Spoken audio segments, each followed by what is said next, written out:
Sir, let's go. Stand up. What? I'm just sitting. Need you out of the seat. Come on. Listen, I'm a vet. Hey! Yo, I'm recording this. Ow! This disabled veteran was about to experience the most humiliating moment of his life, all because one officer couldn't see past the color of his skin. Before we continue, let me take this opportunity to thank you so much for supporting our channel. Just choosing to watch our video means a lot to us. Before we go any further, tell us, where are you watching from? Drop your city or country below, and don't forget to like and subscribe if this is your first time here. It was a Tuesday afternoon when James Carter boarded the metro rail at Union Station. He moved slowly, gripping his cane with one hand while steadying himself against the seats. His legs, what remained of their strength after Kandahar, carried him just enough to get by. He wore a plain jacket and jeans, nothing flashy, nothing that screamed what he'd been through. James spotted the priority seating near the front. Blue signs above marked them clearly, reserved for elderly and disabled passengers. He lowered himself carefully into the seat, positioning his cane beside him. The relief was immediate. Standing for long periods sent sharp pains up his spine, a souvenir from the IED that nearly killed him 8 years ago. 3 stops later, Officer Nathaniel Daniels stepped onto the train. Daniels scanned the car with the kind of authority that made people uncomfortable. His eyes landed on James. He walked over, stopping directly in front of him. "You need to move," Daniels said. James looked up, confused. "I'm sorry?" "Priority seating. You don't look disabled to me. Move." James felt his chest tighten. He'd dealt with this before. The assumptions, the disbelief. People saw a 42-year-old black man and couldn't imagine the metal holding his femur together or the nerve damage that made walking a daily challenge. "I am disabled," James said calmly. "I have a right to sit here." Daniels leaned closer. "I don't see a wheelchair. I don't see a cane." He glanced down, spotting it. His expression didn't change. "Anyone can carry a cane. I'm telling you to move, now." Other passengers were watching. A woman in the corner pulled out her phone. "Sir, I'm a veteran. I have injuries that qualify me for this seat. I'd rather not make a scene." "Veteran?" Daniel smirked. "Sure you are. Let me guess, you've got some fake paperwork, too." James reached slowly into his jacket pocket. Daniel's hand moved to his belt, hovering near his weapon. "Easy," James said, keeping his movements visible. He pulled out his wallet, retrieving a card. "My VA identification. It shows my disability status." Daniels barely glanced at it.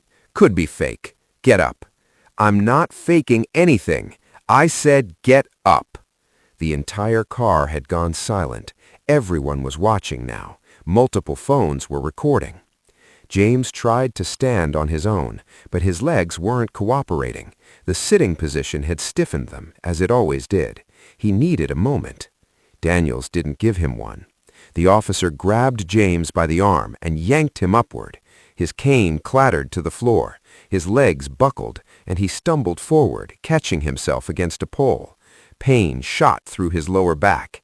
"You think you're special?" Daniels hissed. "Rules apply to everyone." James steadied himself, breathing hard. His face burned, not from pain, but from humiliation. Around him, passengers sat frozen. No one intervened. A few kept filming. "Check his ID," someone called out. "He showed you his card." Daniels ignored them. He picked up James's cane and held it like evidence. This doesn't prove anything. I see people like you every day, trying to game the system." People like you. Those words hung in the air. James met the officer's eyes. "You're making a mistake." "The only mistake," Daniels said, "is thinking you can play victim on my watch." He escorted James off the train at the next stop, hand gripping his arm the entire way. James limped beside him, each step a reminder of what he'd sacrificed, of what this officer refused to see. On the platform, Daniels released him with a shove. "Next time, follow the rules." James stood there, cane in hand, watching the train pull away. Inside, passengers stared back through the windows. Their phones were still out, still recording. He didn't know it yet, but those recordings were already uploading, spreading, going viral. By evening, the entire country would know his name, and Officer Daniels would realize just how badly he'd miscalculated. The video hit Twitter first. A passenger named Sophia Chen uploaded the footage within 20 minutes of the incident. Her caption was simple: "Officer forcibly removes disabled veteran from priority seating on Metro Rail. This is what racism looks like." The video showed everything.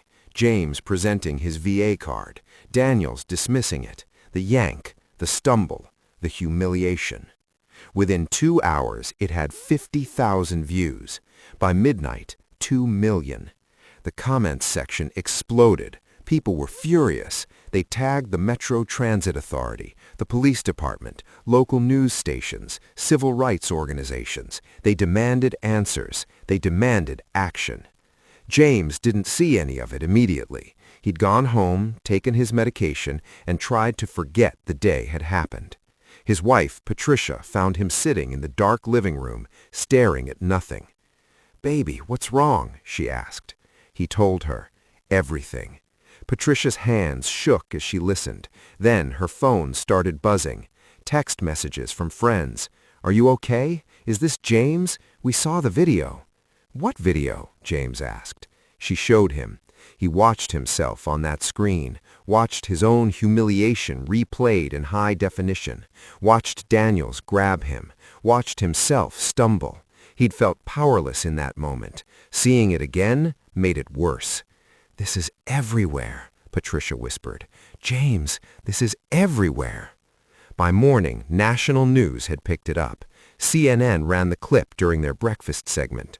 The headline, "Disabled Veteran Removed from Train by Officer. Video Sparks Outrage." MSNBC brought on a civil rights attorney who called it a clear case of racial profiling and discrimination against disabled individuals. Fox News covered it too, though their segment questioned whether there was more to the story. But the story was already writing itself. People started digging into James Carter's background. It didn't take long to find what the officer had missed. A military database search revealed his service record. James had enlisted at 19. He'd served 2 tours in Afghanistan with the Army's 10th Mountain Division. He'd been promoted to staff sergeant. He'd received multiple commendations. Then someone found the Purple Heart citation. It detailed the day that changed everything. October 14th, 2016. James's convoy hit an improvised explosive device outside Kandahar. The blast killed 2 soldiers instantly and critically injured 3 others. James, despite his own injuries, shrapnel wounds, a shattered femur, severe burns, had pulled 2 men from the burning vehicle before it exploded a second time. He'd saved their lives. The explosion had cost him the full use of his legs, 6 surgeries, 18 months of rehabilitation, permanent nerve damage. Twitter erupted again. This hero saved lives and got treated like a criminal. Officer Daniels owes this man more than an apology. How do you look at a Purple Heart recipient and call him a faker? The Metro Transit Authority released a statement that afternoon, brief, carefully worded. "We are aware of the incident and reviewing the matter. We take all complaints seriously and committed to serving all passengers with dignity and respect." People weren't satisfied. They wanted accountability. The police union issued their own statement defending Daniels. Officer Daniels was enforcing transit regulations in accordance with his training. We support our officers and ask the public to refrain from rushing to judgment. That only made things worse. Protest groups organized a demonstration outside Metro headquarters for Friday. Veterans organizations issued statements condemning the incident. The local NAACP chapter demanded Daniels be fired immediately. James's phone wouldn't stop ringing. Reporters wanted interviews. Lawyers wanted to represent him. Advocacy groups wanted him to speak at rallies. He ignored most of it, but one call stood out. Mr. Carter, my name is Angela Morrison. I'm a civil rights attorney with Morrison and Associates. I've been following your case, and I believe we have grounds for a substantial lawsuit. Would you be willing to meet? James looked at Patricia. She nodded. Yes, he said. Let's meet. The video had been viewed 20 million times by then. Officer Daniels's name was trending. His photo was circulating. People had found his social media accounts before he could delete them. Someone discovered he'd been the subject of 3 previous complaints. All involved black passengers. All had been dismissed by internal affairs. The pattern was undeniable. James Carter had boarded a train looking for a place to rest his damaged legs. What he'd gotten instead was a platform, one that would force an entire city to confront its failures. Do you think one video can really change a system, or does it just expose what was always there? The military records told a story Officer Daniels never bothered to learn. James Carter hadn't just served, he'd excelled. His file painted the picture of a soldier who'd earned every bit of respect that Daniels had denied him. A veterans advocacy blog published the full details 3 days after the incident. They'd obtained documents through a Freedom of Information Act request. What they found went viral immediately. James had enlisted in 2008 right out of high school. Basic training at Fort Benning, advanced individual training as an infantryman, first deployment to Afghanistan in 2010. He was 20 years old. His platoon operated in Kunar province, one of the most dangerous regions. Taliban stronghold, daily firefights, IED threats on every patrol. James's first commendation came 4 months into that deployment. His squad was ambushed during a supply run. While others took cover, James maneuvered under fire to reach a wounded soldier pinned down in the kill zone. He dragged the man to safety, saved his life. The Army Achievement Medal citation called it extraordinary heroism in the face of enemy fire. He was 21. Second deployment came in 2014, different province, same danger. James was a team leader by then, responsible for 8 soldiers. He brought all of them home from that tour.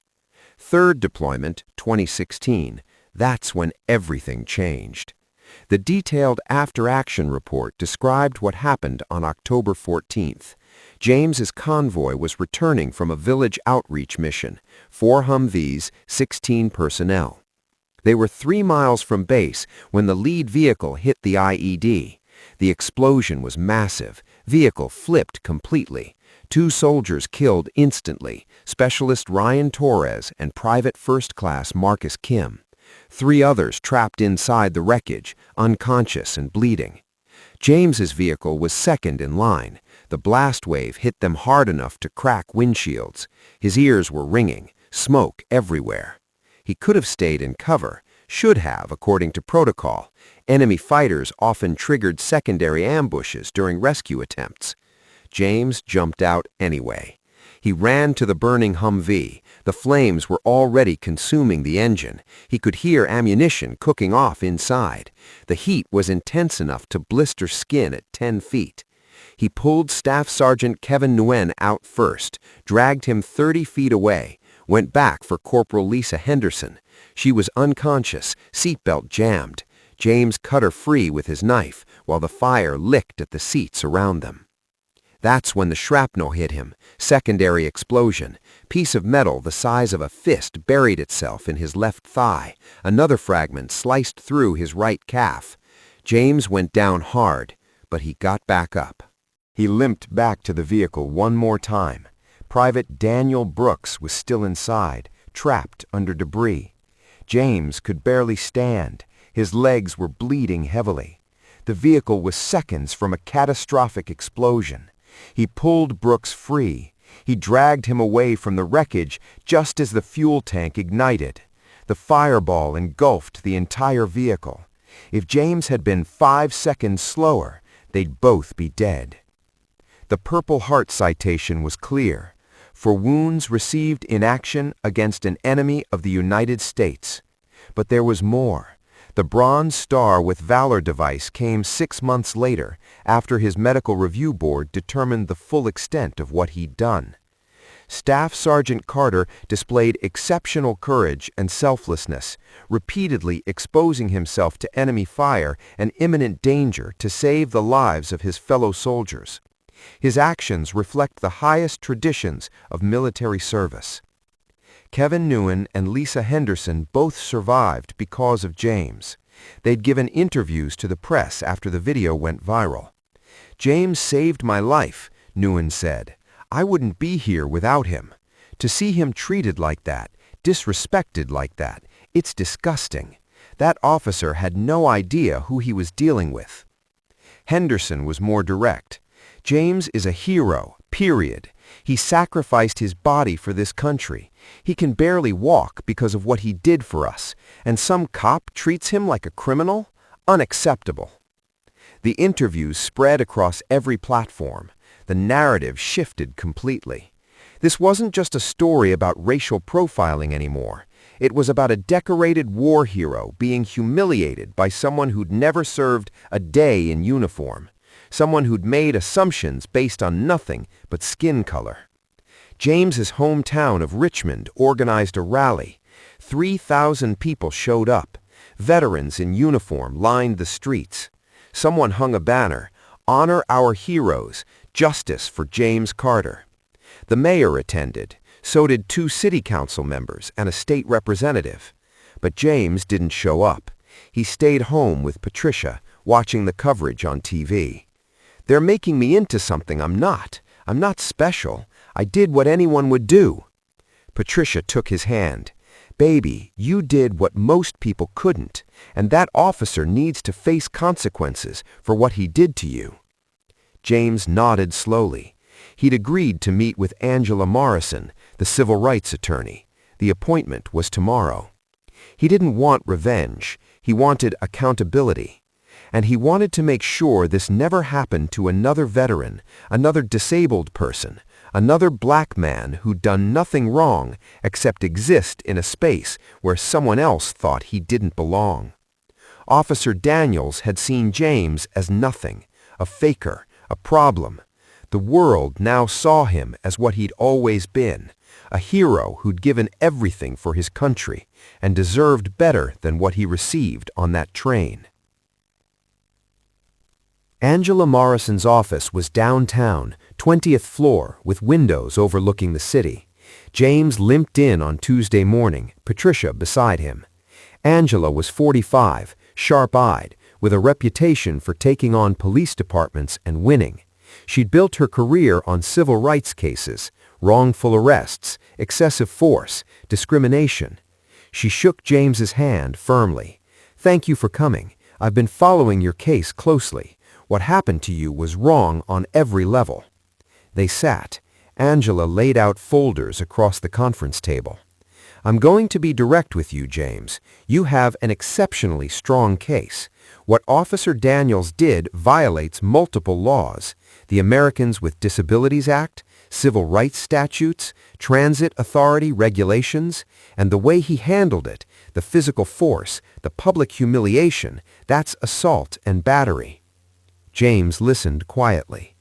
"I'm recommending we file a federal civil rights lawsuit against Officer Daniels personally, the Metro Transit Authority, and the police department. We'll be seeking $7 million in damages." Patricia's eyes widened. $7 million? "Compensatory and punitive damages," Angela explained. "This isn't just about money. It's about sending a message. What happened to James was part of a pattern. We need to force systemic change." She opened one of the folders. Inside were documents, complaints filed against Daniels over the past 6 years. "We subpoenaed his personnel file. 3 prior complaints, all involving black passengers, all dismissed by internal affairs with minimal investigation. The first complaint came from 2019. A 63-year-old black woman removed from a train for allegedly being disruptive. Witnesses said she'd simply questioned why Daniels was asking for her ID when he hadn't asked anyone else. Second complaint, 2021. a black teenager accused of fare evasion.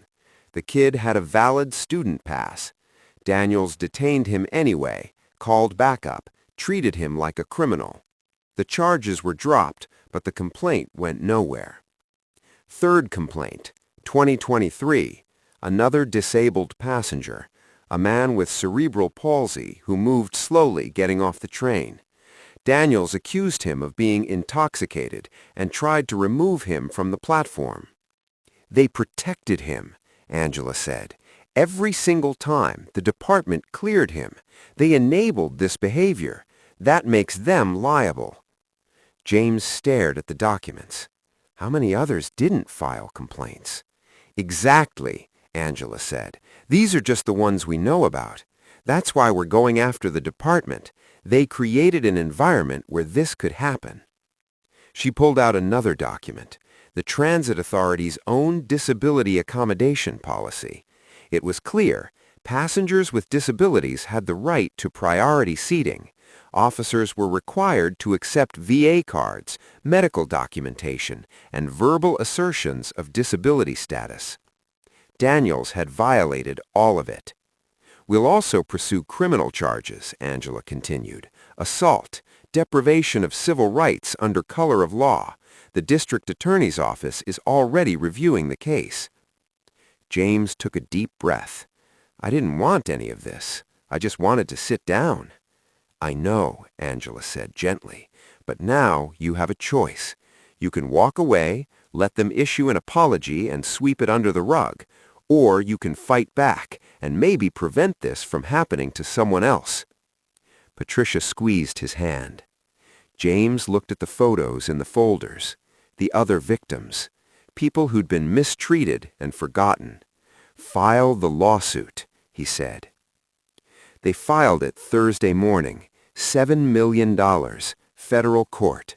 The complaint detailed everything, the illegal removal, the physical assault, the racial profiling, the pattern of misconduct, the department's failure to discipline Daniels.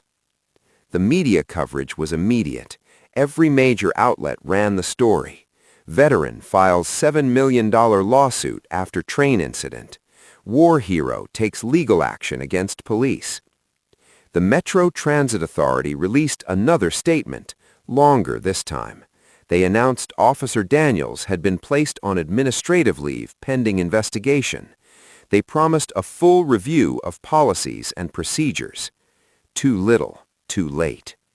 The police union stayed quiet. No more defensive statements. Their lawyers had clearly told them to shut up. But the public pressure kept building.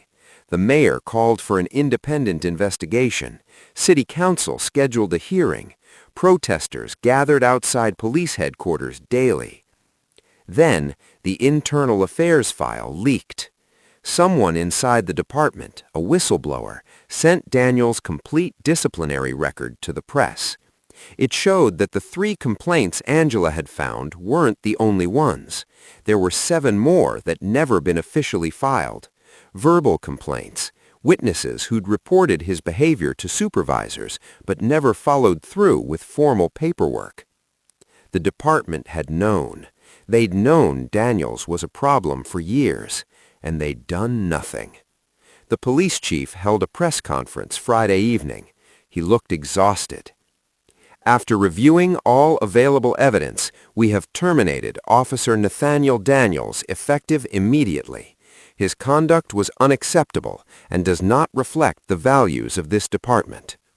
Fired, not suspended, fired. The district attorney appeared next. We will be filing criminal charges against Mr. Daniels, assault and battery, deprivation of civil rights under color of law. The district attorney's office is already reviewing the case. James took a deep breath. I didn't want any of this. I just wanted to sit down. I know, Angela said gently, but now you have a choice. You can walk away, let them issue an apology and sweep it under the rug, or you can fight back and maybe prevent this from happening to someone else. Patricia squeezed his hand. James looked at the photos in the folders. The other victims, people who'd been mistreated and forgotten. "File the lawsuit," he said. The system had failed. It took public outrage to force accountability, but at least this time, accountability was coming. What does it say about a system when it only responds after the whole world is watching? The settlement came faster than anyone expected. 6 months after filing the lawsuit, the Metro Transit Authority and the police department requested mediation. Their lawyers knew they'd lose a trial. The evidence was overwhelming. The video alone would destroy them in front of a jury. Angela called James with the news. They're offering $6.2 million, full admission of wrongdoing, mandatory policy reforms, officer training on disability rights and implicit bias, independent oversight of future complaints. James was silent for a moment. What about Daniels? He's facing criminal prosecution separately, trial scheduled for August, but this settlement isn't about him anymore. It's about changing the system. Accept it, James said. The settlement was announced in March 2026. Headlines everywhere. Metro pays $6.2 million to veteran in landmark civil rights case. Police department agrees to sweeping reforms after viral incident. The money was substantial, but James didn't keep most of it. He donated $2 million to veterans organizations supporting disabled service members. Another $1 million went to disability rights advocacy groups. He set up a foundation with Patricia, the Carter Foundation for Veteran Dignity, dedicated to fighting discrimination against disabled veterans. The remaining funds secured their future, medical expenses, Patricia's dream of going back to school, maybe a house with easier accessibility. But more important than the money were the reforms. The Metro Transit Authority completely overhauled their disability accommodation policies. Every officer underwent mandatory training, new procedures for verifying disability status, clear protocols for assisting passengers with mobility challenges, a dedicated hotline for complaints. The police department implemented similar changes. Body cameras became mandatory for all transit officers. An independent review board was established to investigate discrimination complaints. Officers with patterns of complaints faced automatic review. Daniels' criminal trial happened in August. The jury deliberated for 3 hours. Guilty on all counts. He was sentenced to 18 months in prison and permanently barred from law enforcement. James attended the sentencing. He sat in the gallery, cane resting against his knee, and watched Daniels in his orange jumpsuit. The judge asked if James wanted to make a statement. He stood slowly, gripping the railing in front of him. "I served this country for 8 years," James said. "I lost the full use of my legs saving my fellow soldiers. I've had 6 surgeries. I live with pain every single day. But I do it all again because I believed I was protecting something worth protecting." He paused. The courtroom was silent. "When Officer Daniels pulled me from that seat, he didn't just hurt me physically. He told me that my sacrifice didn't matter, that my service didn't matter, that I didn't matter. He looked at me and saw nothing but the color of my skin." Daniels stared at the floor. "I don't hate you.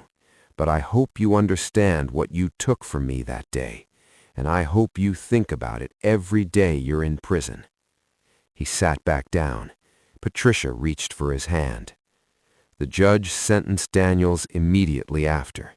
18 months, loss of pension, permanent criminal record. Justice, finally.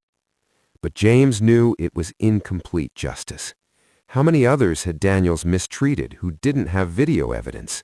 How many other officers were still out there doing the same things, protected by departments that looked the other way? The system had responded because the world was watching. That was progress. But real change meant the system responding even when cameras weren't rolling. James spent the following months speaking at events, veterans gatherings, disability rights conferences, police academies teaching cadets about implicit bias and the importance of seeing people as individuals, not stereotypes. He told his story over and over, not for sympathy, but for change. "I don't want to be special," he told an audience of police recruits in November. "I want to be treated with basic human dignity. That's all any of us want. You have power, you have authority. Use it to protect people, not humiliate them." The recruits listened, some nodded. James hoped they'd remember. A year after the incident, James and Patricia attended a memorial ceremony at the metro station where it all happened. The transit authority installed a plaque. "We commit to serving all passengers with dignity, respect, and equality. Never again." It was a nice gesture, words on metal. But words only mattered if they led to action. James stood there, reading the plaque, feeling the weight of his cane in his hand. He thought about Torres and Kim, the soldiers who didn't make it home. He thought about Nguyen and Henderson, the ones he'd saved. He thought about every veteran who'd ever been disrespected, overlooked, or dismissed. He'd fought for this country overseas. Now he was fighting for it at home, and he wasn't done yet. Patricia nudged him gently. "Ready to go?" James nodded. They walked slowly toward the exit, his cane tapping against the platform. Behind them, passengers boarded the train. An elderly woman took the priority seat. A young man offered his seat to someone with crutches. Small kindnesses, basic decency. Maybe things were changing. Maybe it took a viral video and a $7 million lawsuit to start that change. But it was starting. And James Carter, Purple Heart recipient, Bronze Star holder, war hero, would make sure it continued. Because dignity shouldn't require proof, respect shouldn't require validation, and justice shouldn't require going viral. But until that world exists, James would keep fighting for it. Do you think real change happened here? Or will it take more stories like this before the lesson truly sticks? If this story moved you, drop a comment below. Tell us what you think. Should every police department be required to undergo the same training? What else needs to change? And if you made it this far, hit that subscribe button. We bring you real stories about real people fighting for what's right. You won't want to miss what's coming next.